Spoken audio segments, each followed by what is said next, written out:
Steven Slab, animateur de la Ligue mondiale de la menterie, la LMM. Bienvenue à la deuxième ronde, match 2 de la deuxième ronde de la Ligue mondiale de la menterie. Nos menteurs et nos menteuses sont en compétition pour remporter la Coupe des 4 Chevaliers. Match 2 de la demi-finale.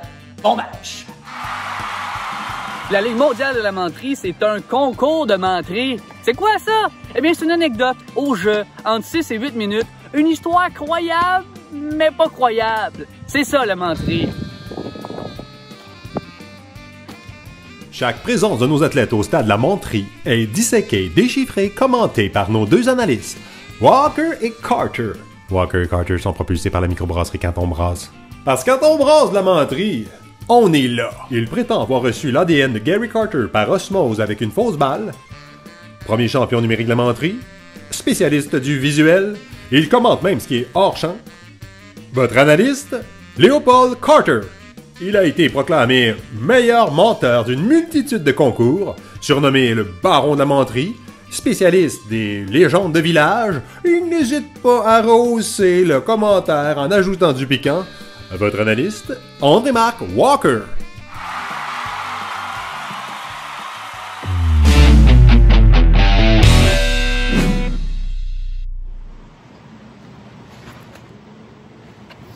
Retiré!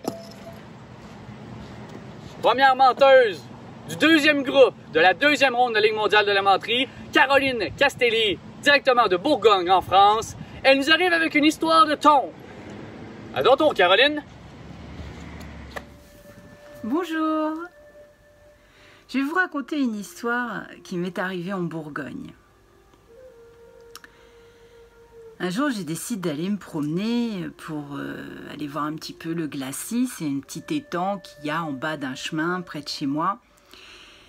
Et il y avait eu une grosse tempête juste avant, donc tout était nickel, quoi. Les fossés qu'il y avait le long de la route étaient impeccables, très propres. Ça changeait d'habitude où il y avait toujours plein d'herbes, des trucs mélangés. Là, c'était fluide. Je descends jusqu'en bas, évidemment, et quand j'arrive au glacis, eh bien, je vois que c'est impraticable, je ne peux pas marcher, c'est trop plein de gadou, et du coup, je rebrousse chemin et je retourne vers chez moi. Et c'est là que, en balayant un petit peu l'espace, tout d'un coup, j'ai ressenti un frisson dans mon dos parce que dans le fossé, j'ai vu une tombe. Et puis pas qu'une tombe, 2, 3, 4.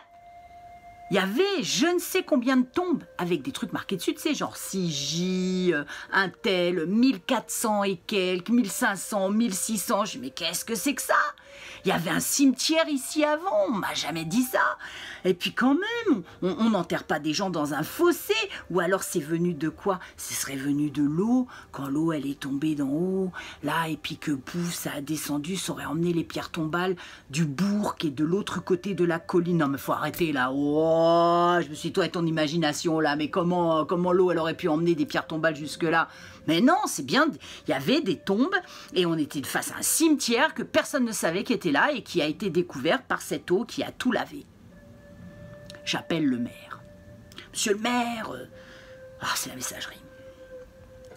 Monsieur le maire, il y a des tombes dans le fossé, au glacis, il faut faire quelque chose, on ne peut pas laisser ça comme ça, il y a des enfants qui passent là, comment ils vont réagir quand ils vont voir toutes ces tombes? Il faut venir, il faut faire quelque chose, il faut les retirer de là. Bon, je vous souhaite une bonne journée, rappelez-moi. Je continue de regarder, d'observer ces tombes un petit peu impressionnées, un petit peu tremblantes.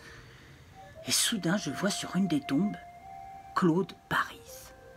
Claude Paris. Mais je connais des Paris. Parce que tous les autres noms, j'arrivais pas bien à les voir. Et puis c'était des noms que je connais pas. Mais Paris, je les connais. Si jamais ils savaient que là, il y a un de leurs ancêtres qui est enterré, enfin, je sais pas si vous imaginez, dans le fossé. Sinon, il faut que j'aille les voir, il faut que je leur en parle. Je remonte la petite route en regardant toutes ces tombes qui étaient sur le côté. Alors, j'avoue, j'ai eu un petit côté morbide. J'ai cherché un petit peu si je voyais des os ou des squelettes, mais j'ai rien vu. Rien de tout ça. J'arrive devant chez la Monique et le Joseph.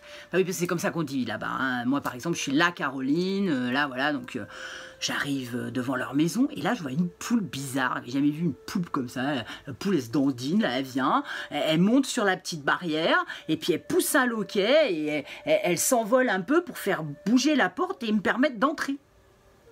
J'ai dit non, là, respect quand même. Non, respect. Hein. C'est les anciens, respect. Parce qu'ils avaient au moins 90 ans, eux. Ils arrivent carrément à éduquer une poule, à ouvrir la porte pour ceux qui viennent. Là, quand même, c'est du lourd. Enfin bon. Et là, j'entends, hé, la Caroline, qu'est-ce que tu viens faire par chez nous? Alors, tout content de me voir, ils me servent une limonade, tout ça. Il y avait le Joseph, il y avait la Monique. On commence à discuter, puis je leur dis, voilà, j'ai une mauvaise nouvelle à vous annoncer. Il y a la tombe d'un de vos ancêtres qui est dans le fossé, au glacis. Joseph, il me dit, comment ça, la tombe? Ben, je dis oui. Il y a marqué Sigy, Claude Paris, 1400, nan. Elle me dit, ah non, mais c'est pas la tombe, c'est les pierres tombales. Je dis, ah donc il n'y a pas de cercueil, tout ça. Il fait, non, mais non. Puis il commence à rigoler tous les deux, évidemment, voilà. Mais non, il n'y a pas de cercueil, c'est que des pierres tombales. Ben, je dis, mais ça vous dérange pas qu'on ait pris la pierre tombale de votre ancêtre pour la mettre... Il me dit, ah, mais c'est pas nous qui l'avons fait. Je dis, bah c'est qui l'a fait? Ah bah c'est la tornade. La tornade? Il me dit, bah oui, en 1937. 1937? Une tornade en Bourgogne? Je me suis dit, il se moque de moi, mais bon, comme je les respecte, je fais comme si. Il me dit, oui, en 1937, il y a eu une tornade énorme. Et elle est passée par le bourg de Saint-Gervais-en-Vallière. Et elle tournoyait, et comme il y avait des pierres tombales vieilles comme celle-là, tu vois, ça faisait, je vais dire, 1600, 1400, bon, elle tenait pas bien dans la terre, et donc la tornade, elle a pris toutes ces pierres tombales, et elle les a entraînées dans sa course effrénée, et il me dit, et elle a fait à travers champs, la tornade, avec les pierres tombales, et elle est arrivée jusque dans la route où il y a le glacis, et puis, tout doucement, on ne sait pas pourquoi, elle s'est mise à diminuer, et gentiment, diminuant, pouf, pouf, pouf, pouf, pouf, pouf, pouf, elle a distribué les pierres tombales dans le fossé. Je dis, la tornade, elle a fait ça? Bon, il me dit, j'exagère un peu. Il y avait quelques pierres tombales qui étaient un peu brinque-ballantes, qu'il a fallu nous-mêmes rebouger pour que ça soit bien. Parce qu'en fin de compte, c'était une super idée qu'elle avait eu la tornade, parce que bah, ça consolidait le fossé. Je dis, ah ouais? Oh, je dis, c'est fou quand même. Claude Paris, c'est la seule tombe où j'ai bien pu voir le nom. Hein. Il me dit, bah c'est un peu normal. C'est le fondateur.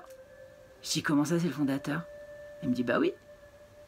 C'est un de mes ancêtres qui, il y a longtemps, est venu et il a construit en premier la maison où tu habites, avec tes parents là.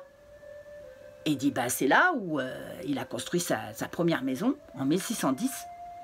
Et ensuite, il a eu des enfants, et ses enfants, ils se sont mariés, ils ont eu des enfants, ils ont construit des maisons. Et tout le petit hameau là dans lequel tu vis, eh ben, c'était au Paris. C'était tous de la famille Paris. Et avec le temps, ben, y en a qui sont partis en ville, il y en a qui sont morts. Et les maisons, elles ont été revendues. Je lui ai dit, ah bon? Je dis, c'est fou quand même. La seule pierre tombale que j'arrive à lire, c'est Claude Paris, et c'est lui qui a construit la maison où je suis. Il me dit, bah va voir ta mère, elle va te dire. Oh bah oui, ça, je suis allée voir ma mère. Maman, t'es au courant? Les pierres tombales, elles sont arrivées grâce à la tornade. Et ma mère, elle me dit, attends, elle dit, alors là, je comprends rien du tout. Explique-toi. Je lui dis, oui, c'est vrai, je t'ai pas dit depuis le début. Il y avait des pierres tombales dans le fossé. Je me demandais pourquoi elles étaient là. Ah, elle me dit, tu veux dire les pierres tombales qui sont dans le fossé près du glacis? Je dis, voilà, c'est ça. Elle me dit, mais oui, mais ça, je sais bien. Oui, s'il y a une tornade en 1937, elle a entraîné les pierres tombales du bourg là-bas où il y a le cimetière. Et arrivé près du glacis, tout a diminué et ça s'est rangé gentiment. Bon, elle dit, c'est ce qu'ils disent, mais moi, je sais par d'autres vieux que ils ont quand même un petit peu bougé les pierres tombales pour qu'elles soient bien placées. Hein, faut arrêter. Je dis, ah bon. Et je dis, tu savais que c'était lui qui avait construit, là, le Claude Paris, c'est lui qui avait construit la maison? Elle me dit, bien sûr. Elle me dit, d'ailleurs, quand tu vas dehors, dans le coin de la maison, tu vas voir une vieille tuile comme il y avait dans le temps, là, les rondes. Je l'ai gardée parce que dessus, il avait marqué 1610, Claude Paris. Je dis, hein? Alors, évidemment, je cours dehors. Puis voilà la tuile, je la prends dans mes mains et je vois marqué 1610 Claude Paris. Ça m'a fait quelque chose. Je sais pas. C'était comme si il me lançait un message. Mais je comprenais pas bien quel message, mais comment je peux voir comme ça sa pierre tombale et puis après cette tuile et j'ai levé les yeux. Et je sais pas si c'est les rayons du soleil ou mes yeux qui étaient un peu embués de larmes d'émotion. La maison, elle est faite en pierre. Et j'ai eu l'impression que chaque pierre de la maison me souriait. Oh, ça a été fugace, hein, un instant. C'était comme s'il y avait des dizaines de sourires. Un mur de sourires. Et là, je ne sais pas ce qui s'est passé en moi, mais je me suis sentie chez moi. J'avais l'impression que les ancêtres me disaient bienvenue. Maintenant, tu sais.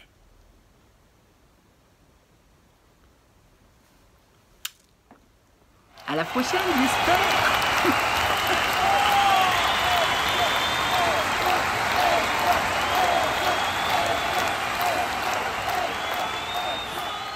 C'est nickel.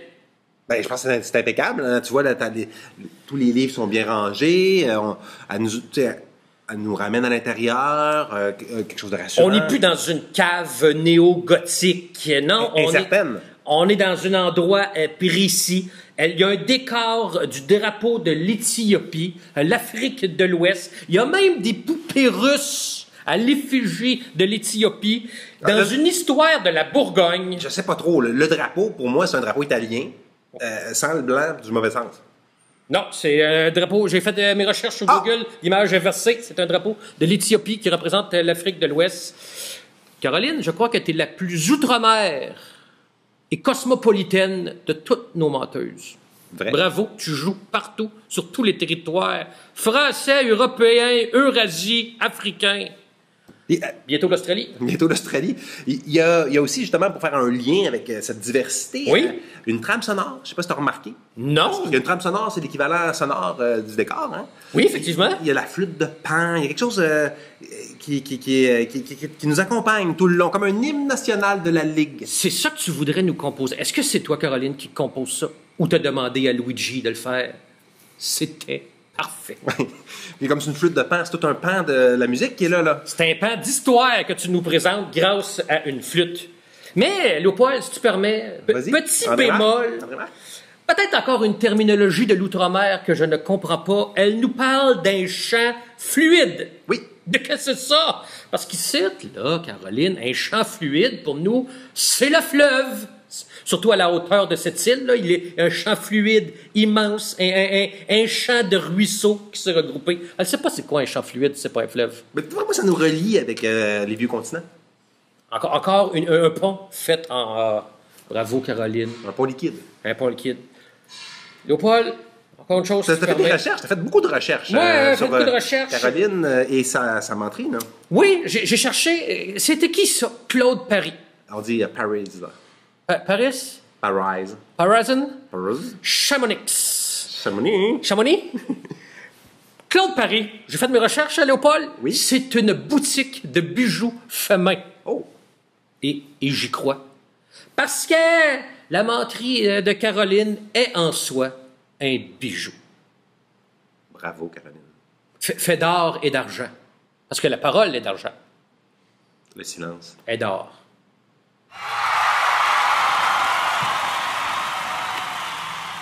Prochain menteur, Jérôme Bérubé de la Côte-Nord. Il nous arrive avec une histoire de rituel. À ton tour, Jérôme.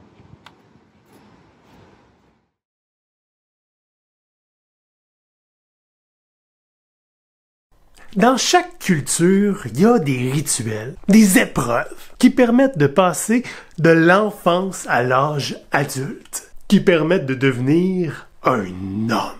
Ou une femme, hein? Mais moi, dans mon cas, je voulais devenir un homme. Ça, là, cette épreuve-là, au Québec, vous le savez, c'est pas clair. C'est vraiment pas clair. C'est pas clair. Mais moi, je viens de la Côte-Nord. Puis quand on vient de la Côte-Nord, avoir son permis de conduire, c'est important. Puis moi, je m'étais dit que mon épreuve, ça serait de faire mon premier voyage aller-retour, Bécomo, Québec, en solitaire. Ça serait mon moment, moi, de me retrouver là, seul, face à la route, et de devenir un homme. Moi, ce voyage-là, je l'ai fait à 25 ans. Il y en a peut-être qui vont dire que j'ai pris mon temps pour devenir un homme, mais inquiétez-vous pas, j'en suis devenu tout un. L'histoire commence, je suis à Québec. Je suis monté dans la journée et là, le temps est venu de retourner sur la Côte-Nord et d'accomplir ma destinée. Je décide de partir de nuit. M'a donné un vrai défi, là, quelque chose de viril. Puis ce qui était étrange, c'est que ce soir-là, j'étais la seule voiture sur la route.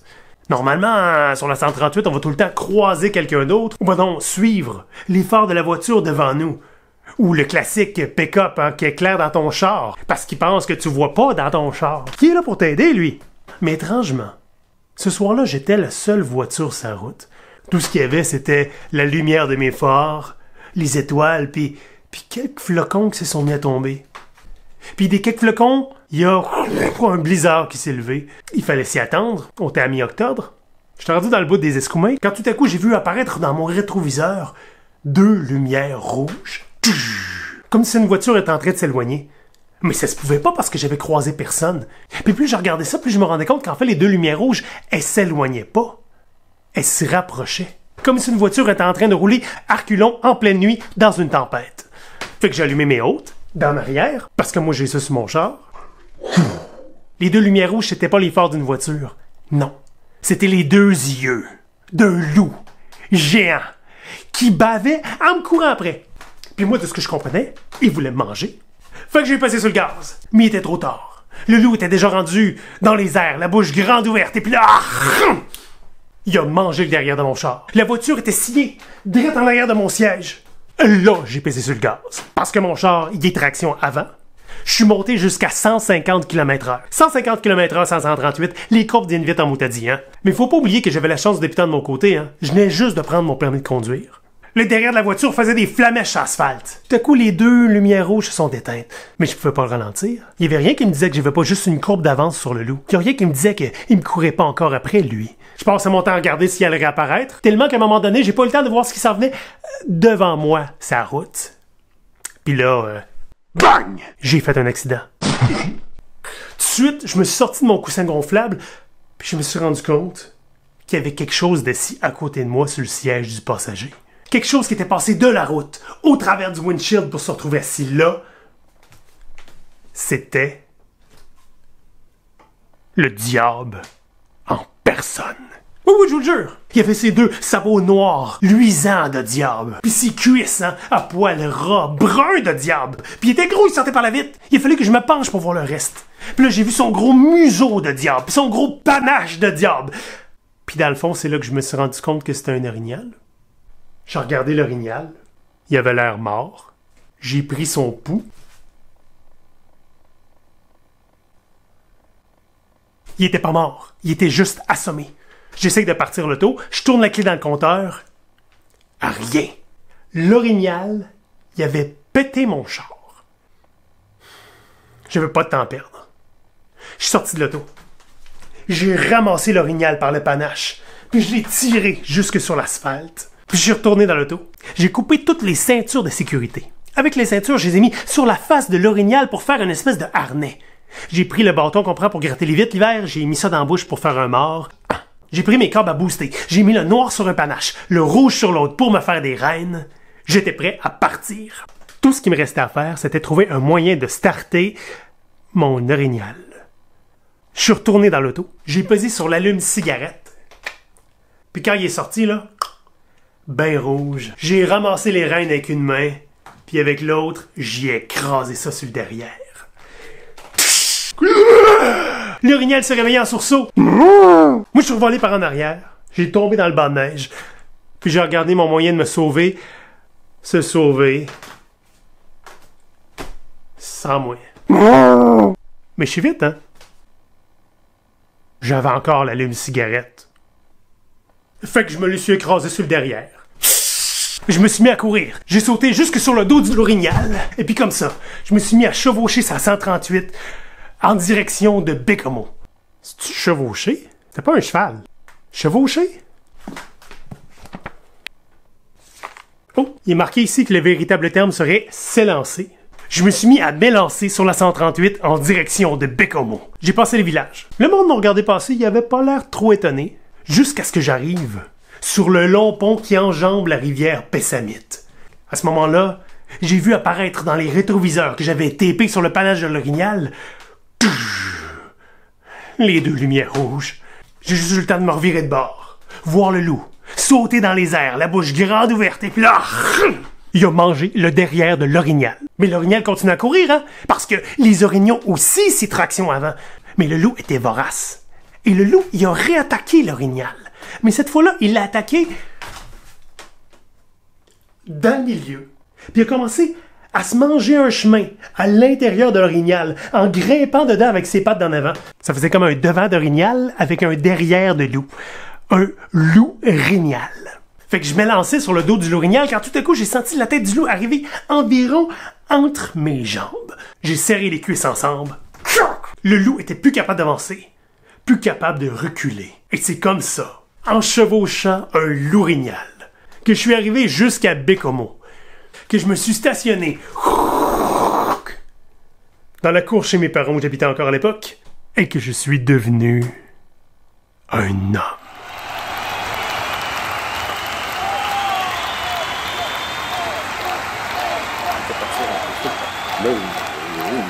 On est exactement dans un appartement urbain, comme la dernière fois. Ben oui, Léopold! Même décor, même environnement. Moi je pense, Léopold, qu'il a fait la même journée d'enregistrement, la ronde numéro 1 et la ronde numéro 2. En fait, je pense qu'il a enregistré ces 3 menteries la même journée en pensant qu'il va se rendre en finale. C'est de la vision, ça. C'est audacieux, Jérôme. Ben, c'est soit ça, ou, comme c'est le même décor, il habite dans un 1,5. C'est une option. C'est possible. C'est possible. Parce qu'il n'y a rien qui a bougé, hein? Exactement. Là, Léopold, il nous parle de quelque chose de spécial, du rythme de passage de l'ado à l'homme, puis il n'a pas de l'air d'être certain de quand ça se passe. Pourtant, c'est clair. C'est simple. En tout cas, moi, je m'en souviens, c'est en 92. Qu'est-ce qui est arrivé précisément en 92? Ben, c'est ça, je m'en souviens pas. Fait que c'est ça, le rythme de passage, c'est de pas s'en rappeler. Ah, bon, ben, clairement, dans la vie, tu choisis l'alcool ou la voiture. Jérôme a choisi la voiture. Puis on est en voiture avec Jérôme, on va se le dire. Tout un bolide. Oui. T'avais des questions, d'ailleurs, par rapport au fonctionnement du dit bolide. Jérôme, tu parles d'une clé, OK, que tu places dans le compteur pour tourner. C'est-tu toi le compteur? C'est-tu une métaphore du bolide que Léopold parlait justement? C'est-tu ça que tu veux nous parler? C'est pas clair. Mais la clé est dans la menterie, sous le paillasson. Tu crois? J'ai l'impression. De son 1,5? Je crois. C'est là que tu veux nous emmener.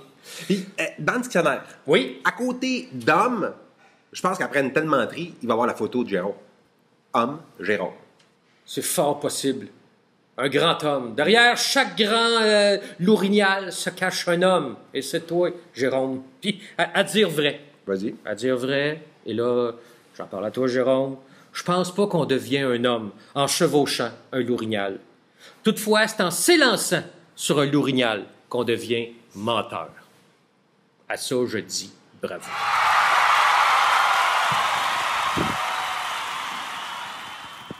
Prochain menteur à venir au bâton, Francis Desilets de Schlag à Montréal. Il nous arrive avec une histoire de folklore. À ton tour, Francis.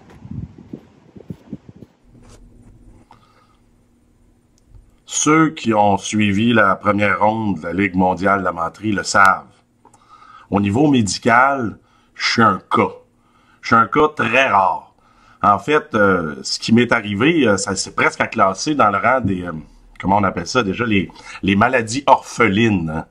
J'ai eu une transformation si rare qu'il y a plein de gens qui ont étudié mon cas. Puis finalement, avec la vie qui a continué, je me suis rendu compte que ma maladie était peut-être pas si orpheline que ça, parce que j'y aurais trouvé une petite sœur. Ouais, c'est spécial, mais Je peux pas quand même de but en blanc vous annoncer ça comme ça, faut que je commence depuis le début. Ma vie, moi, s'était enlignée quand je suis devenu grand et que j'ai accepté le fait que j'étais devenu roux. C'est enligné après un passage en musique au secondaire vers l'histoire. Puis ensuite, j'ai recroisé la route de gens qui a fait que je suis retourné en musique. Et comme l'indique ceci, en musique folklorique, en trad. Je me suis retrouvé au Cabaret du Roi, un restaurant Nouvelle-France qui ouvrait en 2001, à l'été 2001, et qui engageait plein de musiciens. Il y avait plein de musiciens qui jouaient sur le plancher pour divertir les gens, pour les animer. Je me suis retrouvé là-dedans. Et j'ai trouvé ma vocation, c'est peu dire. Pour ce qui est de l'animation, le côté artistique, la musique qui avait fait partie de ma vie au secondaire est toute revenue. Et dans cet endroit-là, en plus, on était à l'époque de la Nouvelle-France en thématique. Fait que moi, l'historien qui s'était spécialisé en Nouvelle-France, je pouvais faire de la musique et de l'histoire dans la même place. C'est comme si mes deux passions, sans trop que je m'en aperçoive, s'étaient réunies en un seul endroit. Et puis ça a continué comme ça. Et puis c'est là que, à un moment donné, ça m'a frappé. Ça m'a frappé pas de plein fouet. C'est entré subtilement dans ma vie. Il y a quelque chose, moi, qui me déplaît particulièrement. Je dois le dire, c'est les percussions. Tu sais, pour moi, un drum, c'est un mal nécessaire, là, tu sais. Un drum dans un band, ouais, ça pourrait aider le guitariste et le bassiste qui n'ont pas de beat, ou surtout le chanteur, ça dépend. Pour moi, un drum, tu sais, c'est beaucoup de bruit pour rien. Mais bon, je sais que c'est important. Cela dit, tu veux être chum avec un drummer, tu sais, surtout pour les cas où t'as à déménager, parce que ce gars-là, de déménager, il fait ça à chaque show. Fait que tu sais qu'il va être bon s'il vient t'aider pour faire des boîtes et pour les transporter. Fait que cela dit, moi, les percussions, avec parcimonie. Moi-même, j'étais un tapeux de pied, je tape du pied, c'est une percussion, tu vas me dire. Mais j'en mets pas partout, tout le temps. Non, faut placer ça, puis à un moment donné, c'est ça, puis à un moment donné, c'est ça. Puis on essaye de varier les rythmes. Je veux dire, il n'y a rien de pire dans un party qu'il y a quelqu'un qui se met à jouer du djembé, mais la personne, elle joue pas de la musique puis des percussions dans la vie. Non, mais c'est assez fatigant. Puis en plus, là, toutes les espèces de beats pas possibles, là. Mais au Cabaret du Roi, il y a beaucoup de gens qui débarquaient, puis parce qu'on jouait de la musique folklorique, sortaient ça, se mettaient à jouer de la cuillère. Puis tu sais, les gens dans la vie, ils pensent qu'ils sont capables de jouer de la cuillère. Tu sais, les gens dans la vie, là, sont pas capables de jouer de la cuillère. Non, moi, le nombre de personnes qui m'ont dit, t'as-tu des cuillères?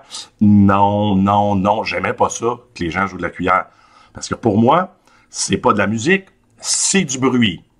Tu sais, pour qu'une percussion devienne de la musique, faut que t'aies fait une école, je pense. Hein? Fait que les gens jouaient de la cuillère, puis là, ça me gossait à un point qu'à un moment donné, j'arrêtais mes tunes. Je disais aux gens, hey, ce serait-tu possible? Mais là, il y a beaucoup de gens que ça insulte juste de se faire demander de pas faire une chose qui est gossante, tu sais. Mais là, même mes collègues se sont mis à dire, Francis, calme-toi. Je dis, non, mais c'est gossant. Si, ça vous gosse pas, vous autres? Puis tout le monde autour de moi disait, ben non, ça va, là. Bon, regarde, c'est un peu gossant, mais ça... Hey, non, sérieux, ça vient me chercher en dedans. Ça me rentrait en dedans. Ça me chatouillait pas. Ça faisait pas juste me gosser. À un point tel, je trouvais que ça me faisait mal. Puis à mesure que le temps avançait, un moment donné, une soirée, il est arrivé, il y avait comme 5-6 personnes qui jouaient de la cuillère. J'ai comme pété une coche, puis je suis sorti du restaurant. Là, les collègues, les amis, les musiciens, puis les gérants sont venus me voir. Qu'est-ce qui se passe, Francis? Voyons, faudrait vraiment que tu changes ça, là, parce que ça se peut pas, là, de capoter de main. Et là, je me suis mis à me poser des questions. Pourquoi que j'haïssais ça tant que ça? Les cuillères. J'étais allé consulter mon médecin. En fait, celui qui avait découvert comment que j'étais devenu roux. Au début, il m'a dit que c'était n'importe quoi. Je suis même allé voir un psychologue pour me dire, regarde, j'ai probablement un problème mental avec ça. La percussion, les cuillères en particulier, il y avait quelque chose avec les maudites cuillères. Puis le temps a passé comme ça, puis ça s'est pas réglé. Toujours, physiquement, ça me prenait. Et puis un bon jour, je me suis retrouvé à la sucrerie de la montagne. Une méga grosse cabane à sucre à Rigaud. Et là, eux autres, ils font une animation de cuillère. Tout le monde ramasse une paire de cuillères, puis il y a un animateur qui se met à montrer à tout le monde à jouer de la cuillère. Montrer à jouer de la cuillère, c'est bien gros comme expression, on va se le dire. Alors là, je me suis retrouvé là, et 45 personnes qui se mettent à jouer de la cuillère, et puis là, j'ai fait une crise. J'ai fait une crise, puis je peux vous le dire, elle n'était pas, c'était pas une crise d'angoisse, c'était pas au niveau mental ou rien. Je suis tombé, j'ai arrêté de respirer, je suis entré en convulsion. Je suis entré en convulsion, et puis là, il y a quelqu'un qui s'est rendu compte que j'étais par terre, au milieu des tables puis des bancs qu'il y a là. Et puis il a crié, y a-tu quelqu'un qui, je pense, qui fait une crise d'allergie, il a peut-être mangé quelque chose, y a-tu quelqu'un qui a une épipène? Puis il y a quelqu'un qui est arrivé avec une épipène, puis on m'a injecté de l'épipène, mais ça faisait rien. Et puis moi qui étais par terre, j'ai comme eu un réflexe, je sais pas pourquoi, j'ai ramassé une fourchette, puis je me suis planté la fourchette dans le bras à côté de l'épipène. D'ailleurs, j'ai encore la cicatrice aujourd'hui. Et c'est là que je me suis mis à respirer puis à respirer. Je suis retourné voir le médecin. Et puis c'est là que j'ai été diagnostiqué d'une autre maladie orpheline. J'ai une allergie mortelle au jouage de cuillère. Aujourd'hui, c'est clair, c'est diagnostiqué. Alors, je vous dirais, les gens qui veulent jouer de ça dans des lieux publics, c'est pas anodin, ça, des cuillères. Ça peut être dangereux. Retenez-vous, s'il vous plaît. Laissez ça aux professionnels. Sinon, ben, je me suis arrangé pour que ça m'arrive plus jamais. Alors, j'ai contacté la compagnie EpiPen, puis je me suis fait faire un injecteur personnalisé qui va me permettre de toujours être protégé dans les lieux publics, au cas où des gens voudraient m'envahir et jouer de la cuillère. Puis en terminant, si jamais vous voyez cet homme, déclarez-le à la police parce que ça fait plusieurs fois que dans ma vie, il tente de me tuer.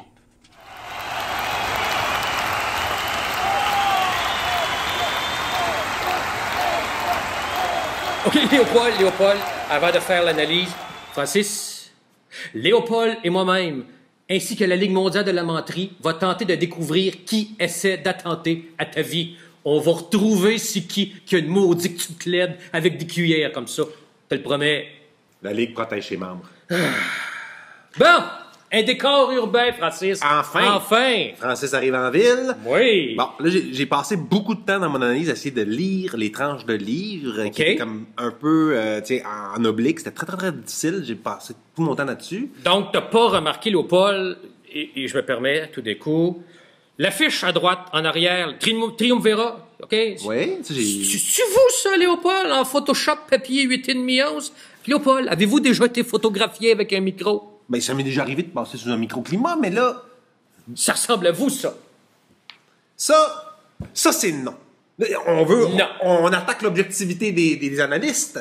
À quelque part, ça, là, c'est l'équivalent, hein, au baseball, à la balle lente, à la balle de nez, d'envoyer du sable sur l'arbitre. Non, c'est non. Non. Vous faites des attentats aux analystes, Monsieur Desilets, et ça, on n'aime pas ça. Si tu me permets de... Parce que je connais un peu le Francis Desilets. En question? Oui, je le connais. Et il nous parle de ces deux grandes passions. Okay? Ça y réunit, ces deux passions, soit l'histoire et la musique. Oui. Mais je pense que Francis nous ment par omission. André Barque? Oui, parce que sa troisième passion, comme au Cabaret du Roi, ils en vendent, c'est la bière. C'est la troisième, ça? Non, c'est sa première, en fait. En fait, c'est sa première passion. La musique serait la deuxième et l'histoire la troisième. Voilà. Bon, on va faire un ordre décent.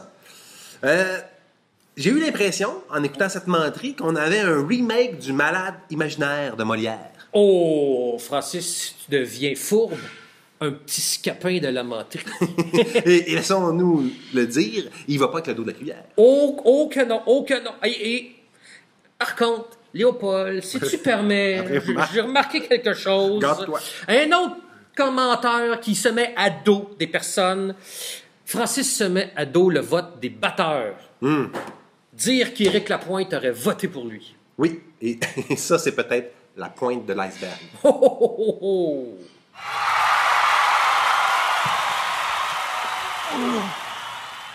Prochain à venir au bâton, dernier de la deuxième ronde de la Ligue mondiale de la menterie, Pierre Labrèche de l'Abitibi. Il nous arrive avec une histoire de facteur. À ton tour, Pierre. J'ai été facteur pendant 30 ans. Aussi bien dire que j'en ai connu des aventures, des péripéties. J'ai coutume de dire que j'avais le plus beau métier du monde. Mais il faut quand même reconnaître qu'il y a certains dangers au métier de facteur. Pensez à tous les événements météo, la grosse chaleur, la pluie, le vent, la neige, la glace, tout ce qui peut augmenter les risques de blessures à toutes les pentures qu'on a dans le corps. Il y a aussi des dangers auxquels on pense moins souvent, des clients méchants ou des clients trop gentils. Ça va t'offrir un verre de cognac, ça va t'offrir un verre de whisky, t'as de la misère à finir ta tournée. Et puis, un décolleté affriolant, ça peut être un sacré danger, ça, pour un facteur. Mais honnêtement, là, si je vous demande à vous, c'est quoi le plus grand danger pour un facteur, vous allez me dire quoi, hein? Ouais, les chiens. Moi, j'ai déjà été obligé de baisser mes pantalons devant une cliente pour lui expliquer pourquoi j'étais en train de frapper son chien. Elle dit « Il n'a jamais mordu personne, mon bijou. » Ben, j'ai baissé mes culottes, puis j'y ai montré les traces de dents de son bijou, juste à côté des miens. Vous voyez qu'il y a des dangers évidents qui laissent aucun quiproquo. Se faire mordre par un chien, c'est pas drôle. Fait qu'aujourd'hui, moi, j'ai décidé de vous faire part de mon expérience, de vous partager ma connaissance du monde canin. Vous allez voir que mon discours va être basé sur une approche terrain et puis que mon analyse est toute en finesse. La première chose qu'on doit savoir quand on pense à un chien, c'est que les chiens, c'est toutes des sales bêtes. Oups, là, je viens de m'apercevoir que je viens d'en perdre la moitié d'entre vous parce que vous les aimez tellement, vos chiens. C'est vrai qu'ils sont beaux. C'est vrai qu'ils sont gentils. C'est vrai qu'ils sont fins quand ils me regardent avec leurs grands yeux méchants, et puis les grandes dents, puis la bave qui leur coule sur le menton quand ils me regardent comme si j'étais un jambon. Pour pas se faire mordre par un chien, évidemment, la première chose, c'est la prévention. S'il y a un chien qui est lousse dans une entrée, s'il y a un chien qui est méchant, j'irai pas livrer le courrier. De toute façon, c'est écrit à la page 55 du guide du facteur que c'est pas nécessaire d'aller se faire dévorer pour livrer une lettre de cœur. Mais si le chien vous attaque, évidemment qu'on réagit. Ah, les dresseurs de chiens, ceux qui en font l'élevage, ils vont dire qu'il faut éviter de lever ses mains devant l'animal pour pas y montrer qu'on est dominant. Ben non, c'est ça, il faut se laisser les bras le long du corps puis se laisser manger bien tranquillement. Voyons donc. Vous êtes comme moi? Si un chien vous attaque, vous allez faire quoi? Vous allez mettre vos mains comme ça pour vous protéger? Si vous avez la chance, le bonheur d'avoir dans votre main une pile de lettres, un journal, n'importe quoi ce qui allonge votre portée, ça vous donne beaucoup plus de force pour frapper autant que vous voulez. Paf, paf, paf, sur le museau. Il y a aussi l'amour. Le chien vous attaque. Vous lui dites que vous l'aimez. Oh, qui est beau le beau chien, le beau pitou, pitou, pitou, pitou, qui est en train de déchirer mon pantalon. Non! Moi, je suis pas du genre passif. Je suis un sportif. Puis pour moi, la meilleure défensive, c'est l'attaque. Au bureau de poste, ils nous donnent des petites bonbonnes de poivre en vaporisateur, du poivre de Cayenne. Ça, c'est vraiment d'une efficacité redoutable quand tu arrives à viser correctement. De toute façon, l'efficacité du poivre de Cayenne, on le voit quand la police disperse des manifestants avec du poivre de Cayenne dans des boyaux d'arrosage. Mais nous autres, là, il faut arriver à viser juste, viser l'œil de la bête. Un jour comme ça, j'étais en train de courir après un chien pour le poivrer comme il faut. Juste au moment où j'appuyais sur la gâchette, il y a eu un coup de vent. Ça m'est revenu d'en face. J'étais aveuglé, le chien m'a sauté dessus, il m'a mordu dans le visage. Regardez, j'ai une grande cicatrice ici, tout ça à cause d'une sale bête. Moi, mon arme favorite, ça reste le coup de pied. L'idéal, là, le plus facile, c'est quand tu arrives à mettre ton pied sur la chaîne du chien, le plus proche possible de sa mâchoire. Fait comme ça, il ne peut plus bouger. Avec ton autre jambe, tu peux fasser autant que tu veux. Pif! Bang! Bang! Mais si le chien est lourd, s'il vient te chercher de l'autre côté de la rue, un bon botté, c'est spectaculaire. Moi, mon record, c'est de 32 verges. Bullseye! Entre les deux poteaux! Un beau petit caniche. Pour réussir un bon botté du chien, le truc, c'est le transfert du poids. Moi, je suis droitier, fait que j'avance ma jambe gauche, je replie mon genou à peu près jusque vis-à-vis les orteils, puis quand le chien arrive, patapaf! Sauf qu'à un moment donné, il m'est arrivé quelque chose. au moment où je frappais, mon pied s'est pris dans le bord du trottoir. J'ai perdu l'équilibre, je suis tombé à terre, puis le chien m'a sauté dans le genou. Il m'a mordu. Là, c'est difficile à vous montrer ça, mais j'ai une grosse cicatrice en dessous du genou. Mais le pire, c'est pas la morsure. Non, je me suis déchiré un ménisque là-dedans. 3 mois d'arrêt de travail à cause d'une sale bête. Nous autres, au bureau de poste, on en a un, on l'appelle Killer. Lui, il n'a pas peur de ça, un chien. À un moment donné, il y avait un gros chien, un berger allemand, de l'autre côté de la rue. Il dit « Ah ouais, viens-t'en, mon gros maudit! » Juste au moment où l'autobus scolaire arrivait. Paf! On n'a pas tout l'esprit sanguinaire comme ça. Alors moi, j'ai développé une arme secrète. Pour éviter d'avoir à me déculotter devant toutes les femmes que je rencontre, une arme secrète, sans danger pour l'utilisateur, sans danger pour le chien aussi, ça fait juste le geler 2-3 minutes, c'est le cri qui paralyse. Le cri qui paralyse, c'est des ultrasons. Pour arriver à faire des ultrasons, ben, il faut faire vibrer l'aluette qui va faire des ultrasons. Le cri qui paralyse, c'est pas un petit jappement de chien fatigant, ou un gros Moses. Non, le cri qui paralyse, c'est comme le cri d'une outarde. Mais silencieux, puis dans l'ultrason. Pour arriver à faire vibrer l'aluette correctement, il faut transférer la voix de la gorge au palais mou qui va faire vibrer l'aluette. Ça a l'air facile comme ça, là. Ça prend quand même une certaine technique. Moi, j'ai trouvé un exercice fantastique pour y arriver. Ça s'appelle le yodel. Fleur du Tirol, oh la la la tout, oh la la la oh la la la tout. Fleur du Tirol, oh la la la tout, oh la. Avez-vous senti vibrer l'aluette? Je vais vous faire une petite démonstration. Ceux qui auraient le cœur fragile ou les oreilles sensibles, je vous conseille quand même de faire attention, ça va à peu près comme ça. Vous avez rien senti? Je recommence. Rien? Mais ça, c'est une sacrée bonne nouvelle, parce que ça veut dire qu'il n'y a pas une seule sale bête parmi vous autres.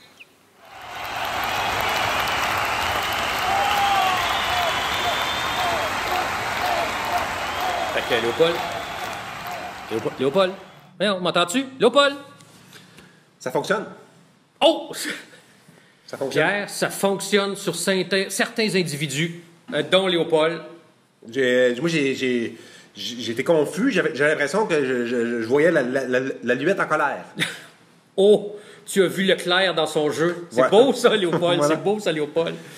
Bon, on ose extérieur. Bravo, j'aime ça encore de l'extérieur. Oui, puis tu vois, il y a comme un accessoire qui m'a pas semblé accessoire jusqu'à temps qu'il sorte des informations. Hein? Tu vois, c'est comme une boîte aux lettres? Boîte à courriel, mais ancienne. Oui, ben oui, l'ancêtre des boîtes à courriel. Voilà. Et il sort de là quelque chose d'assez surprenant quand même. Ben justement, j'aimerais en parler. Léopold, il sort le guide du facteur. D'après toi, Léopold, le guide du facteur, c'est-tu comme le guide de l'automobile? Genre, on te présente le modèle des anciens facteurs qui est arrivé? J'ai plus l'impression que c'est comme scout et guide. OK, mon erreur. Toujours prêt. Mon erreur. Si tu permets, Léopold, Pierre nous dit qu'il est facteur, hein? On le sait tous.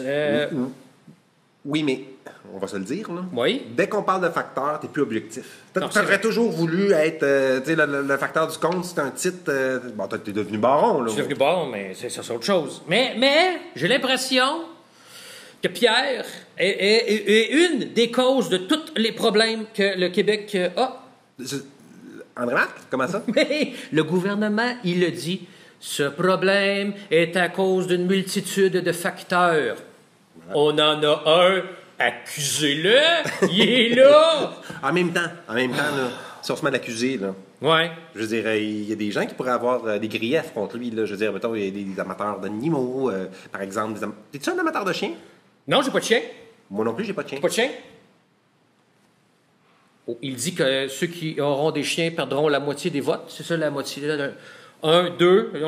Tu perds aucunement la moitié des votes. Pierre? Ça, c'est comme une menterie, là. Dans une menterie. T'es un méta-menteur. Ben, on espère qu'il est menteur. Justement, j'aimerais ça que tu précises des choses pour la Ligue. Oui. Juste pour la Ligue. Oui. Petit rappel à la SPCA de l'Abitibi-Témiscamingue, et même celle du Québec au grand complet. Oui. OK. Ceci est un concours de menterie. Parce qu'on souhaite vraiment que Pierre ait fait une menterie. Hein? On le souhaite vraiment. On veut pas que... S'il vous plaît. C'est maintenant le temps de voter pour votre meilleure menterie. Juste au-dessus de ma tête, là, il va y avoir un lien web pour aller voter pour votre meilleure menterie. Et n'oubliez pas que vous allez voter pour la personne qui se rendra à la finale de la Ligue mondiale de la menterie, la LMM. À bientôt!